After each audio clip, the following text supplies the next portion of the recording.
I am relatively new in terms of my painting career. I started painting in 2018, but I have about 25 years of experience serving art organizations. We have this iconic and well-known curator named Diane Vanderlip. She's since retired, but she's really known around the world in the modern art space, in contemporary art space.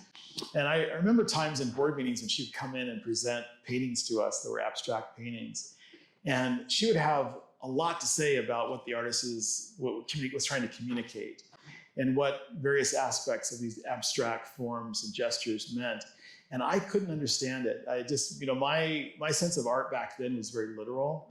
I like things that I could look at and say, that's a horse, that's a fox hunting scene, whatever it would be. And I just didn't understand it.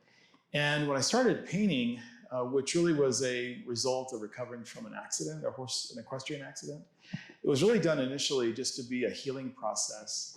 And I was laid up for about 12 weeks. And really it's what I did. I just painted all that time. And I think from a standpoint of inner connection and healing, all I could do was create abstraction. I, had no interest in even trying to do a figurative painting.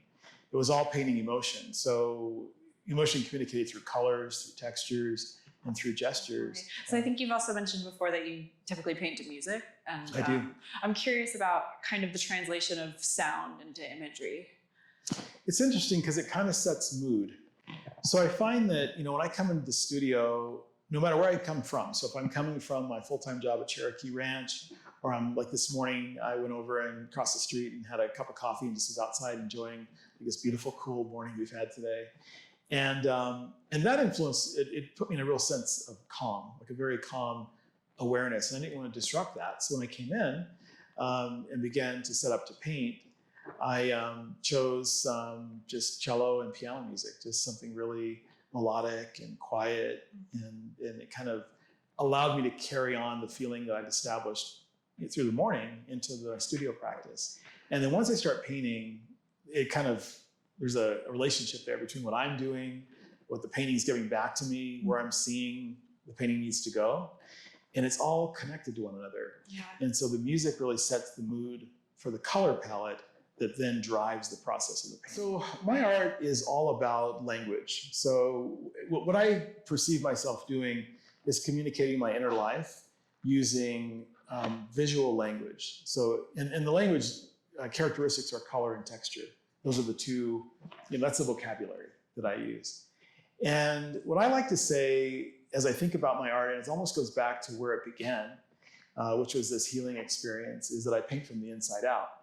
So, when we talk about things like the mood you bring into the studio and, what is your painting practice with the music, it all comes back to communicating what's going on inside of me. So that's why I say I use the word mood, because it really is about kind of where I'm sitting, what I'm thinking about.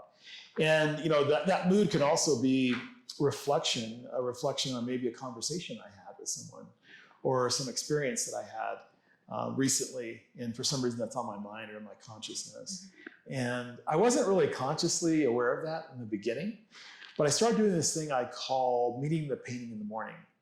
So when I started painting the first year and a half, it was in my house. And so I usually would paint at night. And I go down at 9 or 10 o'clock at night, and before I know it, it's 1 in the morning. And I'd finish painting, and I just turn off the light and go upstairs and go to bed.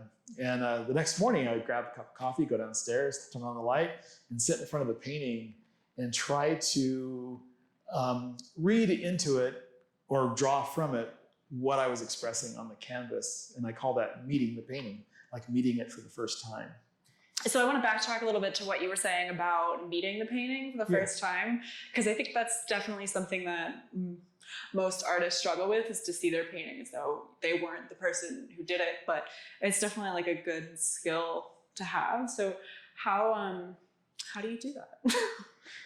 Yeah, so when I come to it, so now meeting the painting in the morning is really maybe meeting the painting in a couple of days, because for the most part, I paint here. I do have some stuff at home, because if I end up not being able to get down here for a couple of days, I want to be able to paint, so I do paint at home sometimes. But so literally it was meeting the painting in the morning before, and now it's just kind of meeting the painting again for the first time.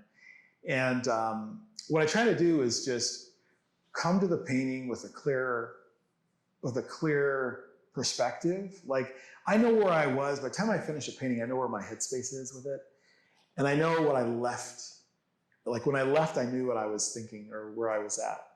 When I come to see it again for the first time, I hope to have a clear mind, like almost as if I'm seeing it for the first time. Right. And I try not to be, I like to try to more absorb the impression of it than try to get too literal with trying to understand it right away. Although I want to understand it right away, I want to first just take it in. So look at the composition of it and see if there's tension in it. I like to create paintings that end up having a natural place of tension in them, a color that maybe just looks a little bit off, or like you wouldn't have expected that color to be there. Or maybe the painting has a very uniform feel across the canvas, but there's one area that's a little more rigid or rugged. And it kind of brings the painting to life. It makes it something more than a decoration. It gives it actual, like a life. And so that coming at it with a clear mind, an open mind, and no preconceived idea about what it is allows the painting to inform me as what it's meant to be, you know. And so that's how I get into that space. I try not to get to where I was when I finished it. I want to come to it fresh if I can.